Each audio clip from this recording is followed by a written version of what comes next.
किसी ने बड़े कमाल की बात कही है, हर चीज का ज्ञान नहीं मिलता है मोबाइल के साथ। कुछ देर तो बैठिए अपने परिवार के साथ। हेलो दोस्तों, मैं हूँ सीमा पांडे। एक बड़ी छोटी सी कहानी आप लोग को सुनाती हूँ। यह कहानी एक टीचर की है जो एक प्राइमरी स्कूल में पढ़ाती थी। एक दिन वो अपने क्लास में थी और उन्होंने अपने क्लास के सारे बच्चों को एक सरप्राइज टेस्ट दिया। उन्होंने कहा कि एक टॉपिक पर ऐसे लिखना है, कुछ लाइंस लिखनी है और टॉपिक यह था मेरी ख्वाहिश कि मैं क्या चाहता हूँ। तो सारे बच्चों ने अपना अपना जो जवाब था आंसर शीट पर लिख दिया और मैम को कॉपी सबमिट कर दी। मैम घर आ गई और घर आकर के कॉपी चेक करने लगी। पास में ही हस्बैंड बैठे थे। ऑफिस से आने के बाद अपना मोबाइल चला रहे थे। वो अपने मोबाइल में व्यस्त थे, शायद गेम खेल रहे थे या सोशल मीडिया पर व्यस्त थे। उनको पता भी नहीं था कि उनके बगल में उनकी वाइफ कॉपियां चेक कर रही है और उनके पास में बैठी है। सब अपने अपने काम में व्यस्त थे। दादाजी अपना मोबाइल चला रहे थे, दादी भी अपना फोन चला रही थी। सब अपनी अपनी दुनिया में बिजी थे। जब मैम कॉपी चेक कर रही थी तो एक कॉपी का जवाब पढ़ते पढ़ते उनकी आंखों से आंसू बहने लगे और आंसू टप टप करके कॉपियों पर गिरने लगे। हस्बैंड का अचानक से ध्यान गया तो पूछने लगे, तुम क्यों रो रही हो?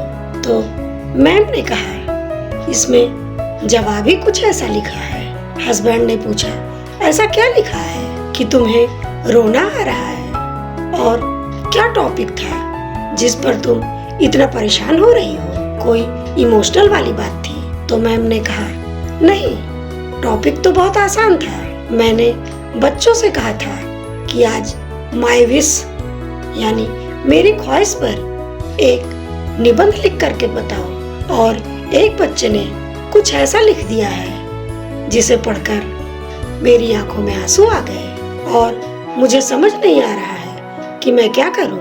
हस्बैंड ने पूछा कि क्या लिखा है? तब मैम ने कहा, बच्चे ने लिखा है कि मेरी ख्वाहिश है कि मोबाइल चला जाए, बहुत दूर चला जाए, हमारे घर से बहुत दूर चला जाए। मेरे दादू मोबाइल चला रहे होते हैं, मैं घर जाता हूँ तो दादी मोबाइल चला रही होती है। स्कूल से जाता हूँ तो सोचता हूँ दादू के साथ खेलूंगा, दादी के साथ बात करूंगा, उनसे कुछ कहानियाँ सुनूंगा, पर कोई बात ही नहीं करता। बुआ मोबाइल में लगी रहती है, चाचू चाची सब मोबाइल में लगे रहते हैं, पापा ऑफिस से आते हैं, अपना काम निपटा कर वो भी मोबाइल चलाने लगते हैं, मम्मा स्कूल से आती है पढ़ा करके और अपना काम निपटा कर वो भी मोबाइल चलाने लगती है, मुझसे कोई बात ही नहीं करता। और फिर बच्चे ने नीचे लिखा कि अगर आपको कोई जादू आता हो तो मुझे जादू सिखा दो, क्योंकि अगर मोबाइल दूर नहीं हो सकता तो मुझे मोबाइल ही बना दो। मैं मोबाइल बनना चाहता हूँ जो अपने दादू के पास रहे, जिससे दादी को बड़ा प्यार है। मैं तो वो मोबाइल बनना चाहता हूँ जिसमें बुआ दिन भर व्यस्त रहती है, वो मोबाइल जो मम्मा स्कूल से आते ही अपना काम निपटा कर मोबाइल चलाने लगती है, पापा जैसे ही घर आते हैं अपना मोबाइल उठा लेते हैं। मैं वो मोबाइल बनना चाहता हूँ, आप मुझे ऐसा जादू सिखा दीजिए। यही मेरी विश है और यही मेरी ख्वाहिश है। और यह बोलते बोलते वह मैम और जोर जोर से रोने लगी। तो उनके हस्बैंड ने पूछा, कैसा बच्चा है ये बेचारा, उसके घर वाले उसको टाइम ही नहीं देते।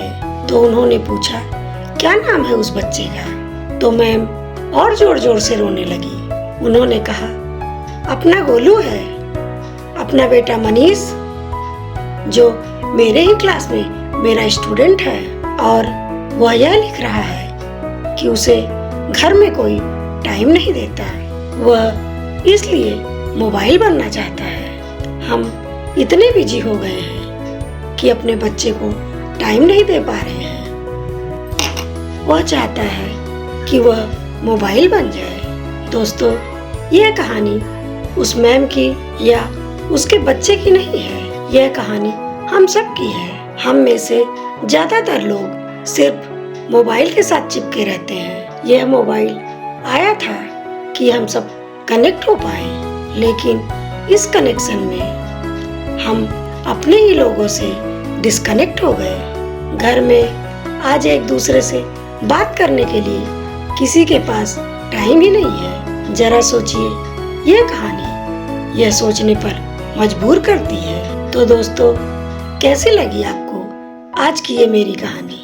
तो फिर मिलती हूँ अगली वीडियो में एक नई कहानी के साथ। तब तक के लिए अपना ख्याल रखिए, हंसते रहिए, मुस्कुराते रहिए। नमस्कार।